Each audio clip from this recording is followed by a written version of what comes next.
As Saturday nights go on Lower Broad, this one was bound to be rowdy. Tighten up, tighten up. A Titans preseason game, Chris Stapleton at Bridgestone. There were group shots, glamour shots, and plenty of whiskey shots. In less than a year on the job, this bouncer has seen it all. He traded an electrician's job for the high-voltage energy of Lower Broad. Fun, beats some mundane routine of 9 to 5. But if there's such a thing as a more well-behaved bar crowd, he thinks it's here at Whiskey Bend. We hardly ever actually had to get the cops. It's not really a normal thing for our bar. We only would ever get if there's like an actual brawl, like a whole bunch of people, stuff like that. That never really happens at our bar. We have an older bar, so it usually attracts older crowds. It's also a lot smaller. It's a lot easier to control, and then we can keep an eye out on anyone. We don't have multiple entrances, we only have one way in, one way out. It's very easy to not even let them in before they become a problem. He says he doesn't worry much about his personal safety, but this can be a dangerous job. In May, right across the street, this visitor from Chicago allegedly punched a bouncer and tangled with police. Unlike most Broadway bar brawls, this one didn't end with community service or a fine. It's actually moving through court. The bouncer has pressed charges. Yeah, I mean, it happens. There was one that happened at, I want to say it was Tootsie's, where the guy just hauled off and hit one of the bouncers and then ran before the cops could get him. So every bar was out looking to see if he would come back. We never found him, but we know what he looks like. To longtime residents, it seems that everything is amping up, and alcohol keeps the temperature on boil. What percentage of your Saturday night customers are too drunk tonight? Too drunk to ride?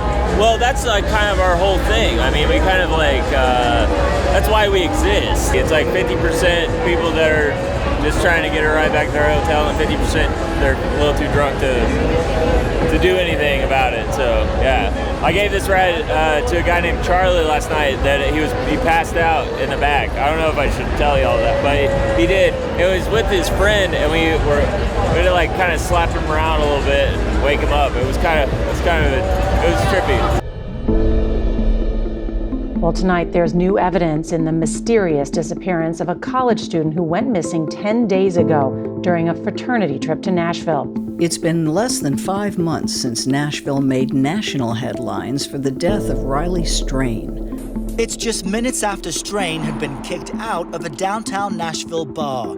Surveillance video from that night shows Strain stumbling and falling down. That was 10 days ago. He hasn't been seen since. A police investigation later revealed he consumed 12 to 15 alcoholic drinks before his death from drowning.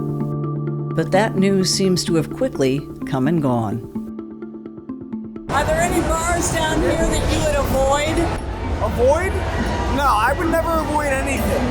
I'm down for anything. Like, whatever you want to do, whatever I want to do, we're always down. We go where the vibes take us. Safe? I feel safer with a gun, but I mean, it's Nashville. I mean, there's going to be shootings. It's a pretty packed place. It's a pretty good place for somebody to come with a gun. The sound of sirens is frequent and predictable. Some may be for crowd control, but more often than not, someone has passed out, overdosed, or fallen down drunk. We just here for a good time, not a long time. Back at Whiskey Bend, Cole Jansen hadn't heard about the recent bar brawl being taken to court. Oh. If he took a punch, would he prosecute? It all depends on your security camera and what led up to it. You will get someone who's an aggressive drunk, but you gotta be able to catch him and then press charges, so.